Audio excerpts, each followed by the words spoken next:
कहानी शुरू होती है एक घने जंगल के भीतर बसे गांव बहरामपुर से। यह गांव न तो नक्शे में मिलता है न ही गूगल मैप में। गांव तक पहुंचने के लिए कोई पक्की सड़क नहीं, सिर्फ एक तंग और मिट्टी से भरा रास्ता जिसे पार करते हुए बाहर वालों की हिम्मत जवाब दे देती थी। बहरामपुर की सबसे अनोखी चीज थी गांव के बीचों बीच बना एक पुराना सूखा कुआं। इस कुएं को गांव वाले शापित कुआं कहते थे। किसी को भी कुएं के पास जाने की इजाजत नहीं थी, न दिन में न रात में। लोग कहते थे कि उस कुएं से रात को किसी औरत की कराहने और चीखने की आवाजें आती थी। गांव के बुजुर्ग अक्सर बच्चों को डराते थे। जिसने उस कुएं में झांका उसका चेहरा फिर किसी ने नहीं देखा, लेकिन किसी को असली सच्चाई नहीं पता थी। इसी बीच शहर से 4 दोस्त राज, कविता, समीर और नीला जंगल में ट्रेकिंग के लिए निकले। ट्रैक के बीच रास्ता भटक जाने पर वे बहरामपुर गांव आ पहुंचे। गांव वालों ने उन्हें देखकर चौंक कर दरवाजे बंद कर लिए और कोई उनसे सीधे बात करने को भी तैयार नहीं था। आखिरकार एक बूढ़े बाबा ने उन्हें अपने घर में रात रुकने की इजाजत दी, लेकिन शर्त रखी, रात के बाद घर से बाहर मत निकलना और उस कुएं की तरफ तो भूलकर भी मत जाना। राज और समीर को यह सब एक लोकल डरावनी कहानी लगी, पर नीला को गांव का माहौल बहुत ही अजीब और भारी महसूस हो रहा था। उसे लग रहा था जैसे कोई उन्हें दूर से देख रहा हो। रात को जब सब सो गए, तभी राज ने समीर को जगाया और बोला, चल एक बार कुएं को देख आते हैं, ऐसा क्या है उसमें। दोनों चुपचाप घर से बाहर निकले। हवा में अजीब सी ठंडक थी।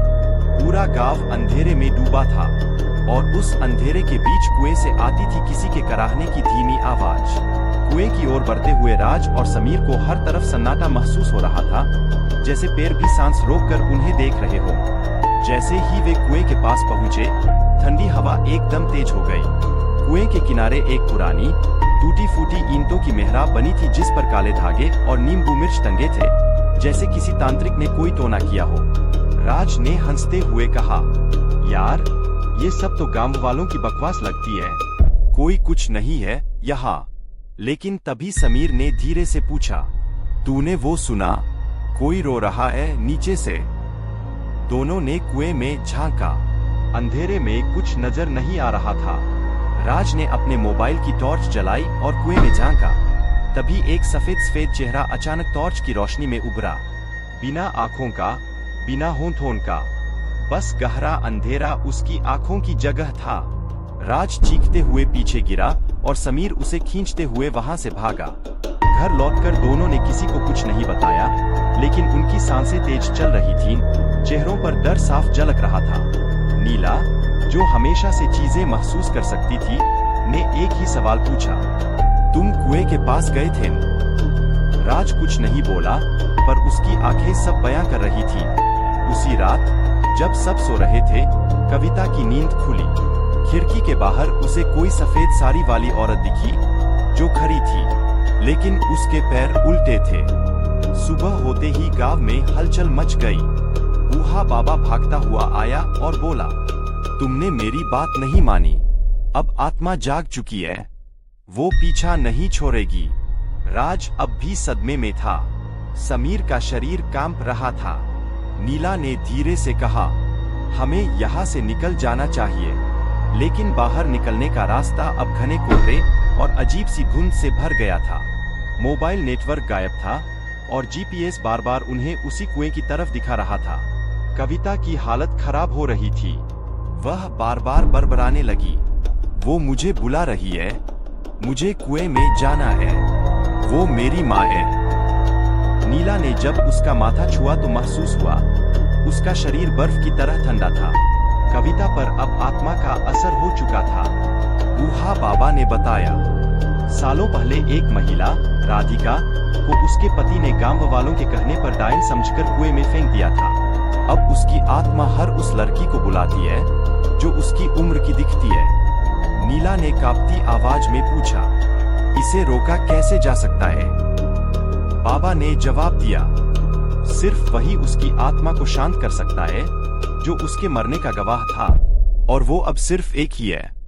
बूढ़ा बाबा ने सबको एक पुरानी किताब दिखाई, जिसमें राधिका की कहानी और गांव के शाप का जिक्र था।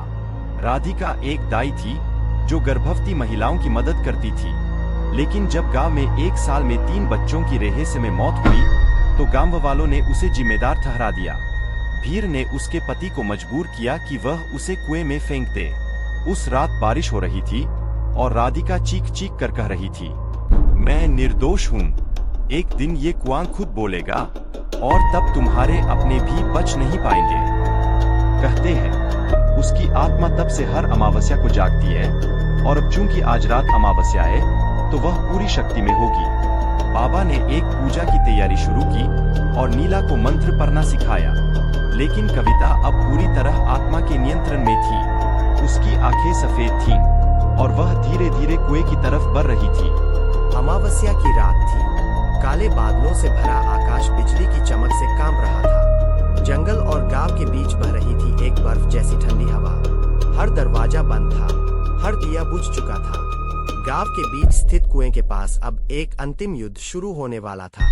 कविता जमीन पर नहीं थी, वो हवा में तैर रही थी। उसकी आंखें सफेद, चेहरा भयावह और होठों से एक अजीब सी गूंज निकल रही थी, जैसे किसी और की आवाज हो उसके अंदर। राज चीखा, नीला कुछ करो, ये अब कविता नहीं रही। बाबा ने कांपते हुए हाथ में रुद्राक्ष की माला और लाल सिंदूर से सना काला तावीज निकाला। वो जमीन पर झुकते हुए बोले, हे राधिका, तेरे साथ जो हुआ वो पाप था, पर इन मासूमों को मत सजा दे। मैं गवाह हूं तेरे दर्द का, अब तू मुक्त हो जा। अचानक कुएं से नीली लपटें उठने लगी। एक धुंधली परछाई हवा में बनती गई और धीरे धीरे उसमें एक औरत का चेहरा साफ दिखने लगा। राधिका की आत्मा। उसका चेहरा क्रोध से जल रहा था, आंखें चमक रही थी, बाल हवा में उड़ रहे थे। वो सीधे कविता की ओर बढ़ी, जैसे उसमें पूरी तरह समा जाना चाहती हो। नीला मंत्र पढ़ते हुए आगे बढ़ी। भूर्भुवः स्वः, रक्षा करो, रक्षा करो। राधिका की आत्मा चिल्लाई, एक ऐसी चीख जिससे हवा थर्रा उठी। आसपास के पेड़ झुक गए, जमीन हिलने लगी और साथ ही बाबा की सांसें तेज हो गईं। उसकी आंखों से खून बहने लगा, लेकिन वो रुक नहीं और तभी उसकी आंखों में शांति थी, मानो वह प्रायश्चित कर चुका हो। अंत में आत्मा हवा में विलीन हो गई। कविता होश में आ गई और कुआं जो बरसों से सूखा था अब पानी से भर चुका था। शुद्ध साफ पानी। राज, समीर, नीला और कविता अगले दिन गांव छोड़कर लौट गए, लेकिन जाते जाते उन्होंने कुएं के पास एक तख्ती देखी जिस पर लिखा था, अब ये कुआं पानी देगा, दर्द नहीं।